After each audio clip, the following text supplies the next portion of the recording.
انصاری صاحب، لوگ گناہ بھی کرتے جاتے ہیں، اور جب ان کو منع کیا جائے یا ان کو کہا جائے کہ یا قرآن کی آیتیں یاد دلائی جائیں یا رسول اللہ صلی اللہ علیہ وسلم کی تعلیمات بتائی جائیں، تو وہ کہتے ہیں کہ اللہ غفور الرحیم ہے، وہ عذاب دیکھ کے کیا کرے گا۔ اللہ سبحانہ تعالیٰ پہ قرآن میں ہمیں کیوں وارن کیا ہے؟ اللہ سبحانہ تعالیٰ کہتے ہیں جن لوگوں نے ہماری آیتوں سے کفر کیا ان کو ہم عنقریب آگ میں داخل کریں گے، جب ان کی کھالیں جل جائیں گی تو ہم اور کھالیں بدل دیں گے۔ یہ کن لوگوں کی بات ہو رہی ہے؟ جو ہمارے آیتوں کے نہ ماننے والے لوگ ہیں، تاکہ وہ ہمیشہ جلتے رہیں۔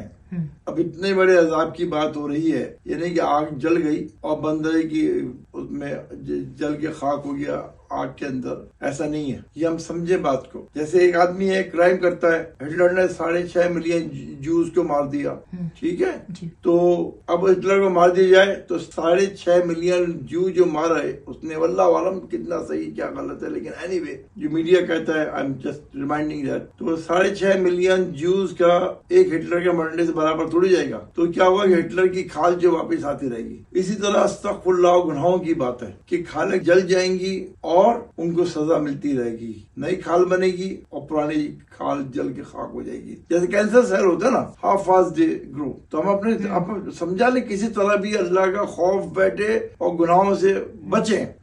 غفور رحیم کی گارنٹی تو ہے ہی نہیں، اس لیے کہ تو اپ ٹو ہم کہ فارگیو اور ناٹ فارگیو۔ عمر بن خطاب کہتے تھے ہوپ اور خوف، اس کے بیچ میں ایمان ہوتا ہے۔ ہوپ شاید اللہ معاف کر دے، خوف اگر نہیں معاف کیا تو کیا ہوگا؟ تو انصاری صاحب یہ صرف کافروں کے لیے نہیں، جو آیت پہ نہیں چلا، یہ آیت نمبر ہے 56 سورہ نساء کی، جو اللہ کے حکموں پہ نہیں چلا اس کو یہ پرائز پے کرنی پڑے گی، چاہے مسلمان ہو، کافر ہو، جو بھی ہندو ہو۔ نہیں، کافر تو مسئلہ ہی الگ ہے، یہ تو بات ہو رہی ہے ان لوگوں جو اللہ کی آیتوں پر نہیں چلے، یہ تو ان کی بات ہو رہی ہے۔ کافر کے لیے تو آگ ہے، ٹھیک ہے نا، لیکن اس مسلمان کی بات ہو رہی ہے جو اللہ کے حکموں کو اگنور کر رہا ہے، اس کو مذاق بنا رہا ہے۔ بل تؤثرون الحیاۃ الدنیا والآخرۃ خیر وابقیٰ، کہ تم دنیا کی زندگی کو مقدم سمجھتے ہو آخرت پہ، رائٹ؟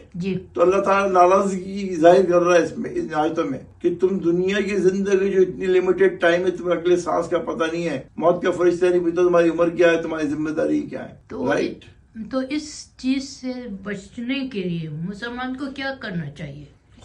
اس عذاب کو سے بچنے کے لیے، اس عذاب سے بچنے کے لیے قدم اٹھانے سے پہلے یہ سوچے کہ اس میں اللہ کی رضا ہے ہی نہیں ہے، اللہ کی ناراضگی تو نہیں ہے۔ اسی لیے تو وہ سورہ فاتحہ میں ریمائنڈ کراتا ہے کہ ایاک نعبد و ایاک نستعین، تیری عبادت کرتا ہوں، تجھ سے مدد مانگتا ہوں، کس بات کی؟ مجھے سیدھے راستے چلا، ان کے ساتھ رکھ جن کو تم نے پسند فرمایا، اور ان سے دور کر جو تیرے غصے میں۔